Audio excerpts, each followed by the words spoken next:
Assalamualaikum warahmatullahi wabarakatuh. Salam sejahtera bagi kita semua. Selamat siang anak-anak semua. Oke, pada kelas kita kali ini kita akan membahas mengenai konsep dasar geografi. Oke, pada kelas kali ini ada karya dari Ananda yang tidak masuk kelas. Berarti hari ini semuanya ada yang kan? Oke, pada kesempatan kali ini, kelas kali ini Bapak akan membuka kelas kita dengan materi konsep dasar geografi. Oke, Anda semua, sebelum masuk ke materi mengenai konsep dasar geografi, Bapak mau tanya kepada Ananda, dengan kemajuan teknologi ini pasti Ananda telah dimanjakan oleh apa namanya itu belanja online atau aplikasi-aplikasi yang memanfaatkan geografi di dalamnya. Contohnya ketika Anda memesan makanan melalui GoFood, pasti Anda akan ditanyai oleh kurirnya lokasi Anda yang lebih tepat. Dalam pertanyaan lokasi ini itu telah membahas mengenai konsep dasar dari geografi. Lalu kita akan belajar mengenai konsep dasar ini Anda semua. Konsep dasar geografi itu terdiri dari 10. Lalu aku akan menjelaskan apa itu konsep dasar geografi. Konsep dasar geografi adalah cara kita memandang alam geografis tempat kita hidup saat ini. Nah, karena konsep dasar geografi itu terdiri dari 10, maka kita akan membahas yang pertama ya. Yang pertama adalah konsep jarak. Sebelumnya, konsep dasar geografi yang jarak ini adalah konsep yang berkaitan panjang satu objek dengan objek lainnya.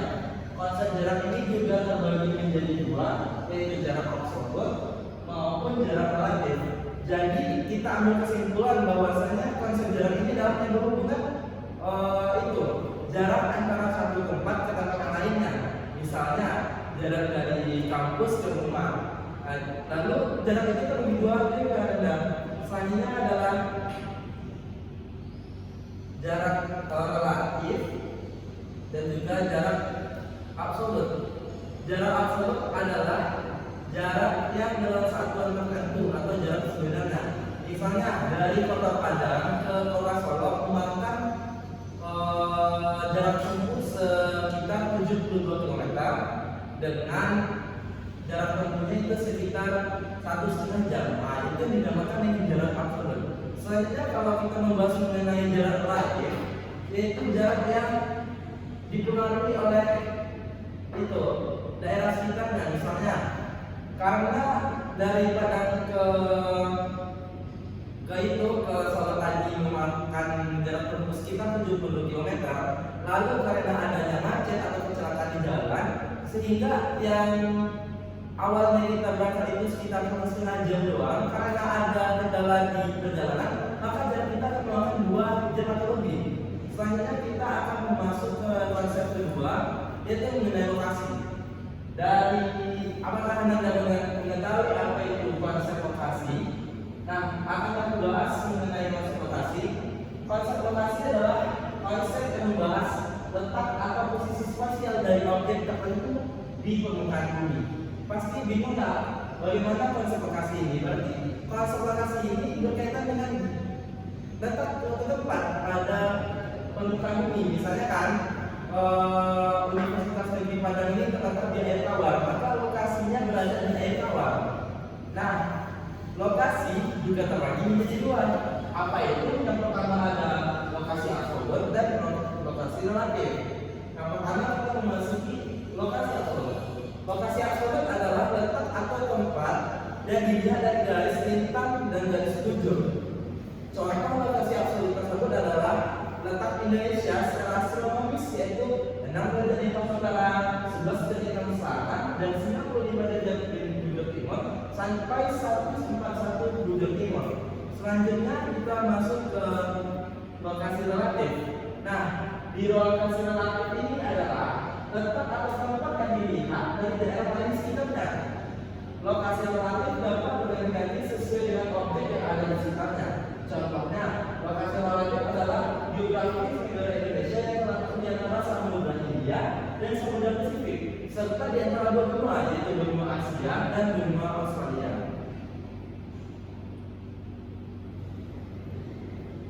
Nah, kita juga akan masuk ke konsep yang ketiga, yaitu keterjangkauan. Nah, keterjangkauan ini, konsep ini mengacu untuk kemudahan mencapai suatu objek yang dipengaruhi oleh kondisi geografis suatu wilayah, atau konsep ini mengacu kepada ketersediaan fasilitas atau prasarana yang memudahkan kita ke suatu tempat. Contohnya itu adalah dari Jakarta akan lebih mudah menjangkau Kota Padang daripada Pulau Mentawai. Maksud dari pernyataan contoh tersebut adalah Jakarta akan lebih mudah dijangkau oleh dari Kota Padang. Maksudnya kalau dari Jakarta ke Kota Padang itu hanya memakai pesawat sekitar 2 jam. Dengan semudah itu kita akan sampai. Sedangkan berbeda dengan dari Kota Padang ke Pulau Mentawai, kita harus dulu ke pelabuhan, naik kapal, lalu transit, dan biasanya memakan waktu yang lebih lama, bisa saja 1 hari, ya kan, melalui transportasi laut. Nah, keterjangkauan ini berkaitan dengan kemudahan prasarana itu sederhana.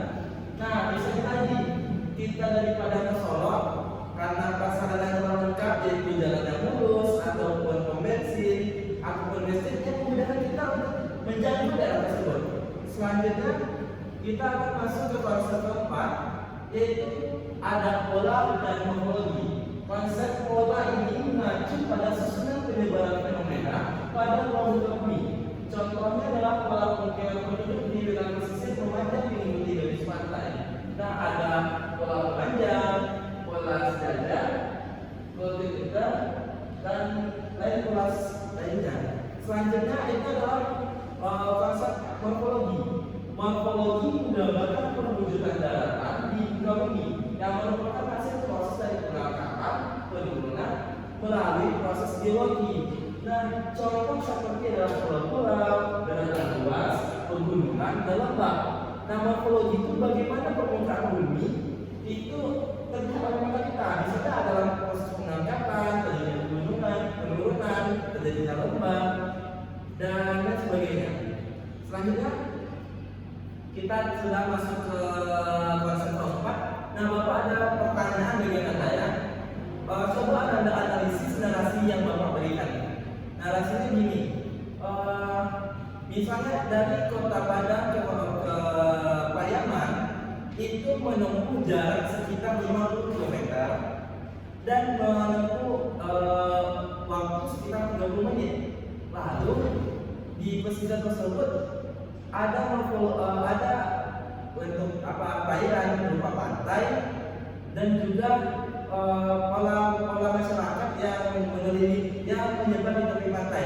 Nah, dari tadi tersebut kita akan mendapatkan konsep geografinya. Misalnya ini ya, dari Padang Pariaman tadi kita menempuh jarak sekitar 30 km. Berarti itu adalah memanfaatkan konsep jarak tadi. Nah, yang waktu tadi juga termasuk konsep jarak. Lalu bagaimana dengan morfologi pantai Pariaman tersebut yang tadi dari pantai itu masuk ke konsep morfologi dan begitu juga sebaliknya. Nah, selanjutnya kita akan masuk ke pola kelima, konsep kelima ya teman-teman. Dan Anda semua wali. Nah, konsep selanjutnya itu adalah aglomerasi dan intervensi. Konsep geografi ini adalah kecenderungan persebaran yang bersifat kelompok pada suatu wilayah. Contohnya kemungkinan penduduk masyarakat kota, mereka cenderung untuk kelompok sehingga timbulnya pengelompokan kemungkinan seperti daerah elit, daerah kumuh dan sebagainya. Contohnya di Kota Padang ini adalah pusat perekonomian, pusat perdagangan dan pusat pendidikan. Otomatis masyarakat kelompok untuk membentuk pengelompokan Kota Padang ini. Lalu nanti daerah elit itu ada misalnya daerah elit yang arah ke Raja Salim, itu adalah pemukiman elit serta pemukiman itu berada di pinggiran kota, misalnya bypass, Suranji ke atas itu terlihat banyaknya pemukiman kumuh, apalagi di sekitar rel kereta api. Nah, konsep ini berkaitan dengan hubungan mereka. Lalu kita masuk ke interaksi dan intervensi tersebut. Konsep interaksi dan intervensi ini berhubungan dengan balik. atau ketergantungan berwilayah, teman-teman. Contohnya hubungan antara desa dan kota. Maka kota membutuhkan makanan dari desa, sedangkan orang desa membutuhkan suplai teknologi dari kota.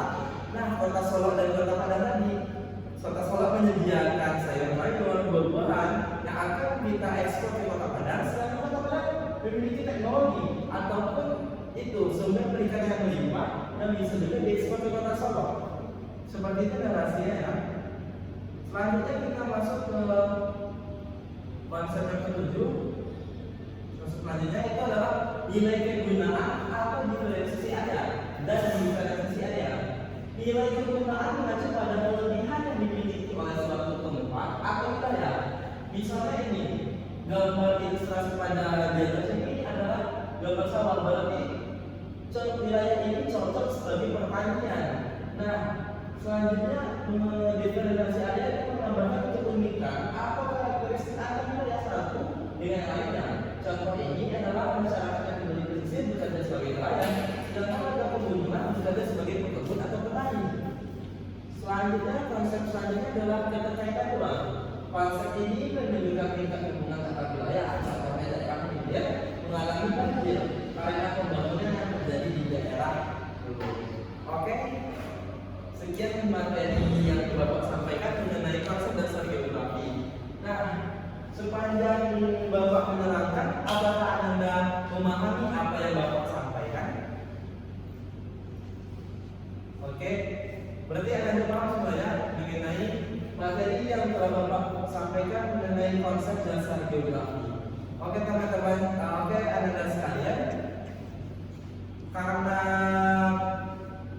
Bapak rasa pembelajaran ini telah berakhir dan Anda tidak memiliki pertanyaan ataupun tambahan materi untuk Bapak akan menutupnya dengan tugas bahwasanya karena kita membahas konsep dasar geografi, coba Anda jelaskan secara berkelompok mengenai kota Padang ini apa saja konsep-konsep yang di konsep dasar geografi yang ada di kota Padang. Oke, tugas itu akan kita kumpulkan di pertemuan selanjutnya dan pada pertemuan kali ini Bapak rasa cukup dan terima kasih kepada Anda. Oke, baik.